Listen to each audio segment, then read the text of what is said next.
get started in just a moment.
Hello. Welcome back to Sexual Healing Central. We took a little break last week for Thanksgiving, and for those who celebrate, or at least celebrate the day off, I hope you had a lovely, lovely day. But we're back. We're here every Thursday from 4:30 till 5, roughly. And every week I talk about a different aspect of sexual healing. My mission here is to normalize discussions of sexual problems and solutions, and also make the conversation fun. I am your host, Laura Zam. I'm a sexuality educator, and I am the author of a best-selling book called The Pleasure Plan. Today, I want to talk about something that's very, very near and dear to my heart. And it is also something that is very near in terms of my most recent activities. I spent the earlier part of this week doing a training on a college campus, which is a lot of what I do. I work as a speaker on campuses talking about assault prevention and doing all kinds of different trainings around that. So I just got back from Worcester Polytechnic Institute in Worcester, Massachusetts. I did a very intensive 2-day training there. And it was really, really successful and fantastic. And every time I do one of these trainings, I come away with even more motivation and inspiration, but also ideas for how we can better engage young adults in all of these prevention efforts. So let me give you just a little background in terms of where we are in terms of solving this problem. So approximately 1 in 4 people in female bodies will be assaulted by the time they graduate from college. Assaulted in college. 1 in 5 or 1 in 6, between 1 in 5 and 1 in 6 men, male-bodied people that is, will be assaulted in college by the time they graduate. 1 in 3 people who identify as LGBTQ or queer will be assaulted on campus by the time they graduate. The problem is dire. The problem is huge. Unfortunately, after a lot of attention and decades of research on this topic, there is currently zero reliable assault prevention that has been shown to decrease rates of assault. So there's a lot of different kinds of interventions, and I have a small company called Campus Consent 2.0, and my mission is to fill in gaps left by traditional sex education, and there are many, many, many gaps. But what I'm really interested in is this why. Why are the current interventions not really altering those rates of assault? Not yet. So, so that's what I want to present on. I want to present on some innovations. If you are a person who knows some young adults who are in college or getting ready to enter college, if you yourself are in college, then I hope you can take away something from this presentation that is really implementable, very useful, and I will break things down to some specific tips that you can use and maybe use even outside of this college environment. All right, so there are 3 areas that I want to talk about here. One area is involving young men more in the solving of the problem of sexual assault on campus. So currently, we are involving young men in a few different ways. One of the most successful kinds of programs, not just on campus, but in terms of sexual harassment prevention, for instance, is one of the most successful programs is what we call bystander interventions. And bystander interventions are training people of any gender to intervene if they see something going on that could be problematic.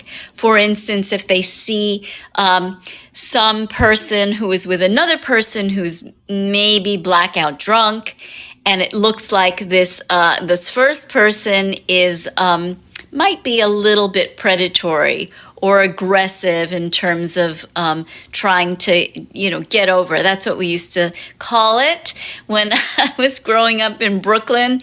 We called it getting over, right? Taking advantage of the situation, taking advantage of a person. So bystander intervention is thought to be successful, and it is one of the most successful programs in terms of changing attitudes, not yet behaviors, but attitudes. And one part of the thinking around this, why it's successful, is because people who are receiving this training, let's say young men in this case, are not painted as potential perpetrators. They are not seen as people who could maybe commit these crimes, these horrible acts. And so there's no condemnation, no wagging a finger at them. Instead, there is a kind of welcoming, a kind of leading them into an area of some kind of leadership, something where they can see themselves as helpful, as good people. There's no, so there's no condemning. At the center of this is really identity. No one wants to be seen as someone who's a horrible person. And if you see yourself as a very good person and somebody implies or tells you explicitly, well, you might actually be a bad person because obviously you might do some of these things, so many of you do, people will reject that because they'll say, that's not true for me. I am a good person. And so bystander intervention is thought to engage young men are the vast majority of perpetrators. 99% of perpetrators on campus are young men, people in male bodies. So bystander intervention does work, is shown to work because it doesn't ask for this change in identity. But I have other ideas about engaging young men in this conversation. I believe we can ask young men to get involved in this problem, get involved in it, in fact, as academics. Hear me out. So you've got decades and decades of research conducted by academics, professional academics who are on campus, who are employed by the campus. They might be professors. They're often professors, and as part of their job, they do research in their given area. They publish this research. But you've got a whole other layer of academics, and those academics are students who are being taught to do academic research.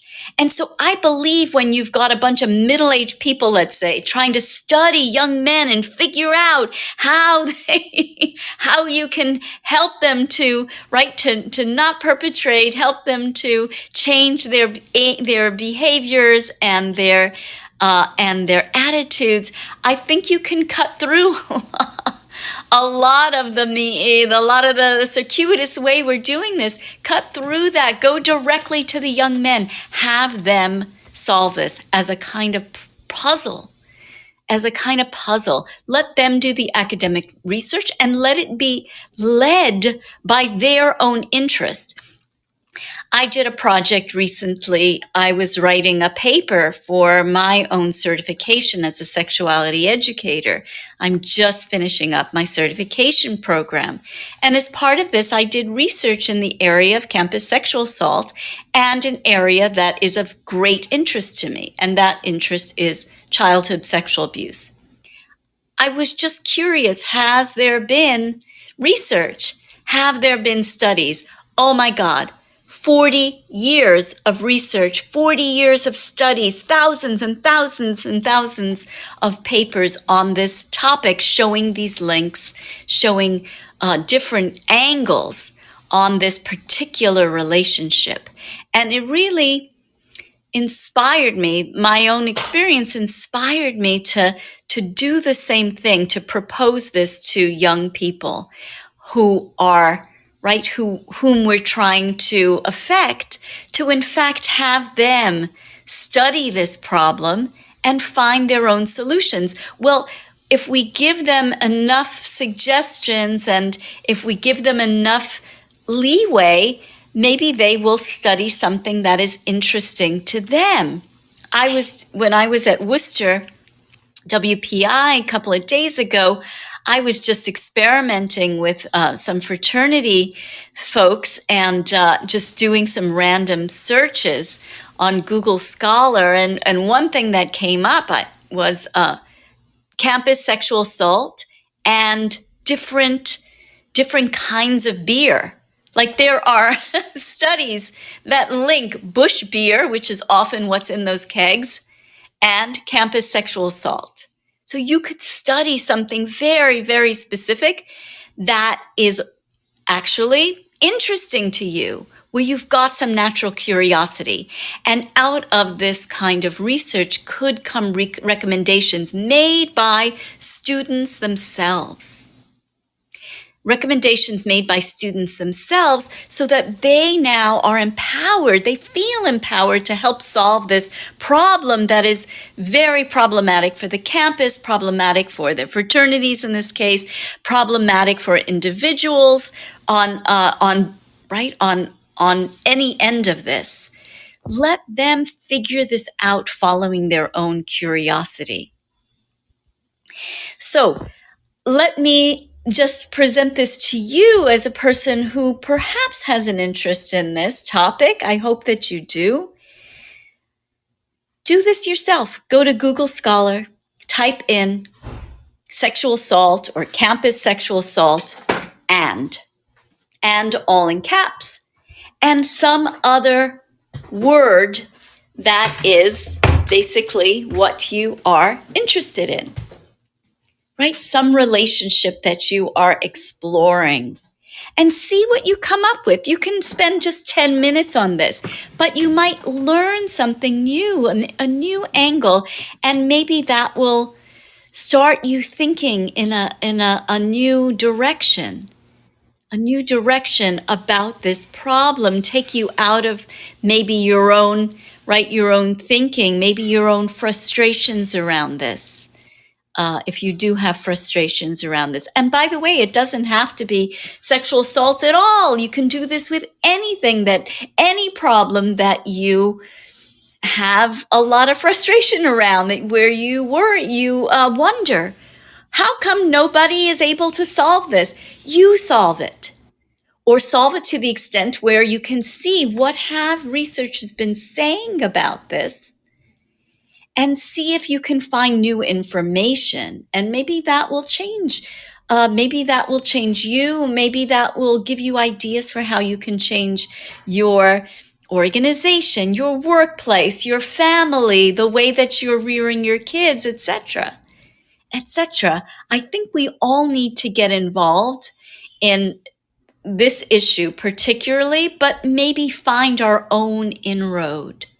So it's not like somebody else's problem, and then we're dragged into it, and it affects us because we've got to have a mandatory training, but we don't really understand it. We sort of have a relationship with it, right?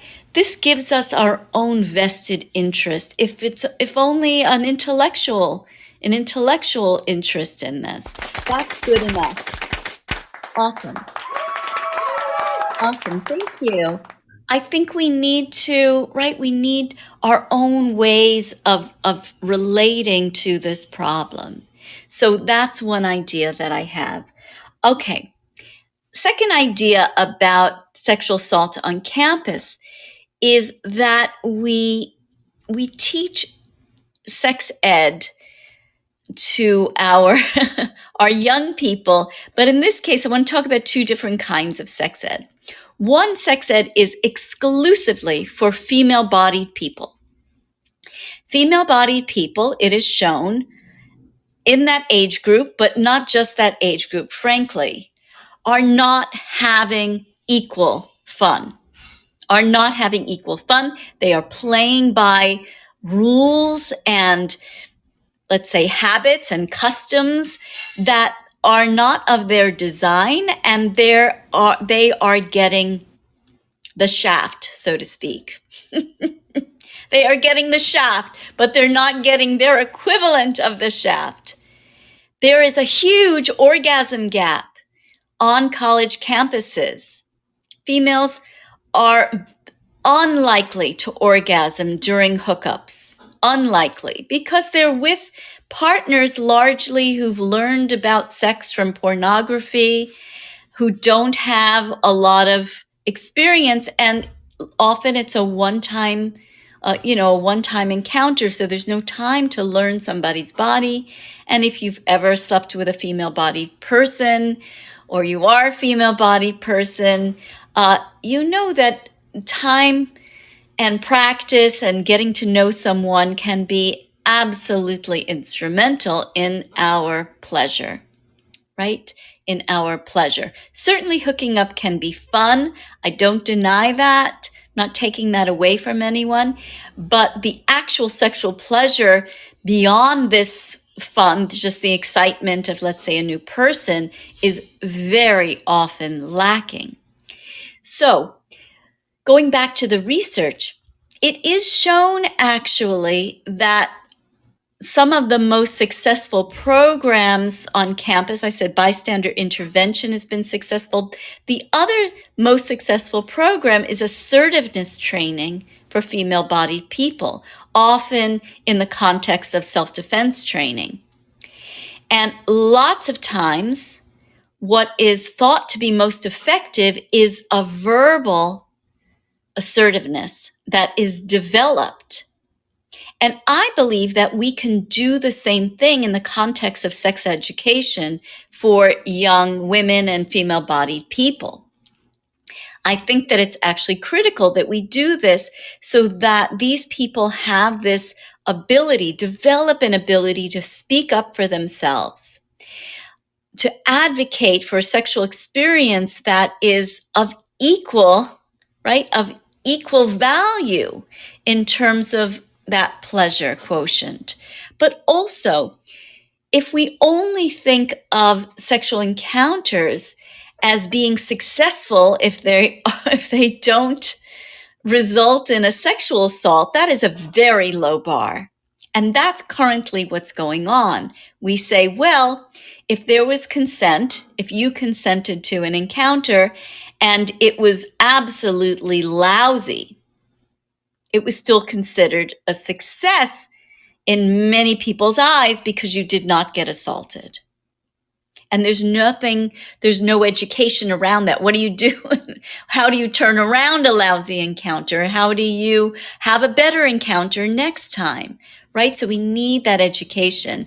And and then in terms of extrapolating this for ourselves, I would urge you, if you are around female-bodied young people, that you just speak openly about sex. It doesn't have to be you as instructor. It doesn't have to be any of that. But when we normalize discussions, we speak openly, when you can give your experience, your perspective. I think it's especially wonderful when you have male-bodied people who can speak openly about physical intimacy, about emotional intimacy. Hey, you don't have to go into creepy, details that are going to be, seem creepy to your 15-year-old cousin, right? You don't have to go into graphic details here, but you can just talk openly about the fact that,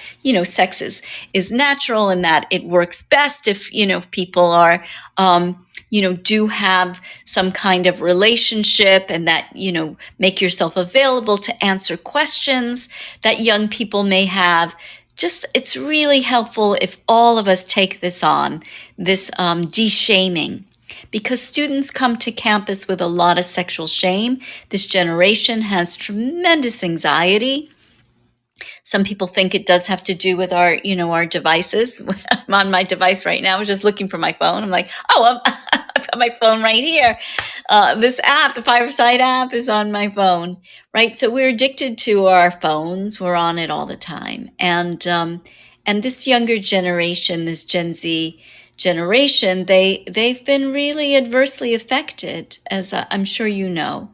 I'm sure you know young people. They have a lot of anxiety and depression that has a link to these devices. And when it comes to sex, they're coming to campus with that history, and they're also coming to campus with a lack of sex ed, but also a real access to pornography. So that's their de facto sex ed, and it's messing them up in terms of their ability to have skills, have sexual skills.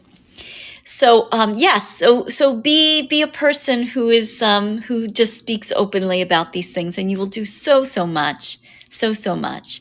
Okay, the third thing that I want to talk about, innovation for college campuses, is talking about sex ed now for all genders. But it's relating a little bit to what I just mentioned about these students who are coming to campus with a lot of shame, a lot of anxiety, this inexperience, but measuring themselves, for instance, against what they see in porn. It's it's quite the head trip, and it's making sex even more difficult and scarier than it already is for young adults just starting this part of their lives. So what is going on here is that there's a lot of drinking, but there's always been a lot of drinking, right? There's always been a lot of drinking on campus. But now that we have sexual assault in the spotlight so much more, research is showing there's not necessarily more drinking, but there might be more blackout drinking. And there is more assault, it seems, or that's what we're measuring now, assault associated with this blackout drinking. So some researchers have posited that young people are drinking in order to have sex. They're self-medicating so that they have the courage to speak to someone, so that in many ways they are more courageous. Also, studies show that perpetrators in particular, or rather people who have committed an act of sexual assault or been accused of an act of sexual assault, those people tend to have an idea, a belief that if they drink, they're going to perform better sexually, which is really erroneous. I mean, it's quite the opposite, right? We know as grown-ups that a lot of booze, especially being blackout drunk, is not going to facilitate sexual performance. But many young men in particular believe that it will, and that's part of the drinking. And there's also, for instance, people who have histories of trauma. They're many times using alcohol as a self-medicating substance, and even they're using the blackout drinking as a kind of dissociation. They're putting themselves in a state where they're not quite conscious. But that's how anxiety-producing sex is. So what I said in my training the other day, and what I want to say to you all is more confidence equals less drinking. So I think that if we ourselves take on this role, like I was just saying, and help to normalize conversations with young people, but also with our partners and with our friends, just talking openly about some things, I think that we can help people to not feel so ashamed of these conversations, and they can get information that helps them feel more confident. And with more confidence, maybe there's less of a need for substances, which in the case of college is going to be extremely problematic.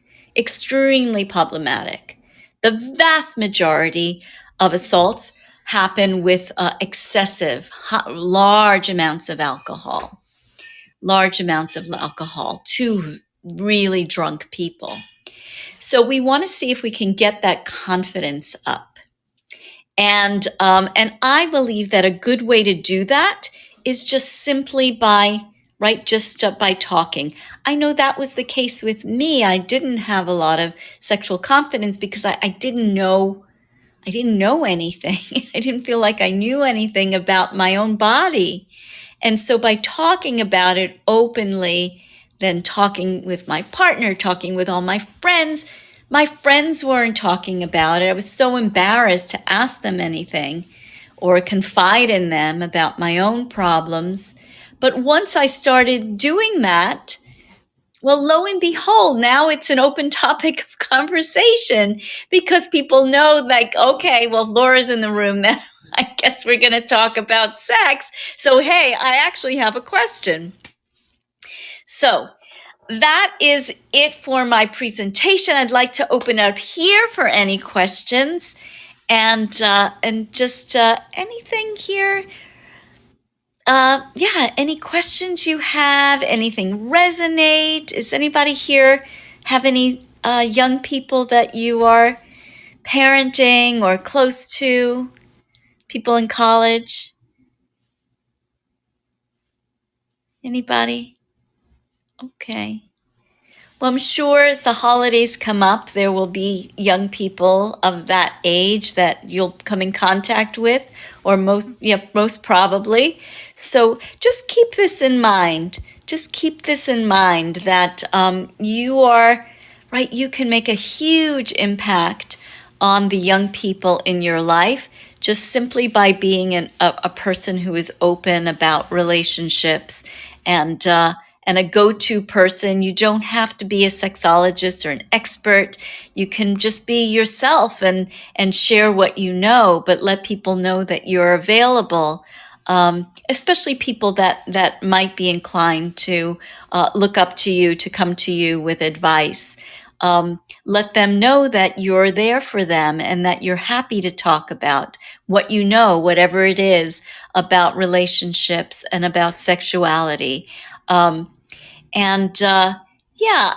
really do hope that that you can do that, and we can all make a big impact on this area. And so that is it tonight for my presentation. As you can see, there we go. It gets dark right here. Right here during this little half hour. I'm on Eastern time, and well, you can see the fan going, but maybe you can see also it just got dark outside. I wish all of you a wonderful week, and I hope to see everyone back next week here at 4:30 Eastern Time on Sexual Healing Central. I'm your host, Laura Zam, and I will see you all soon. Bye-bye.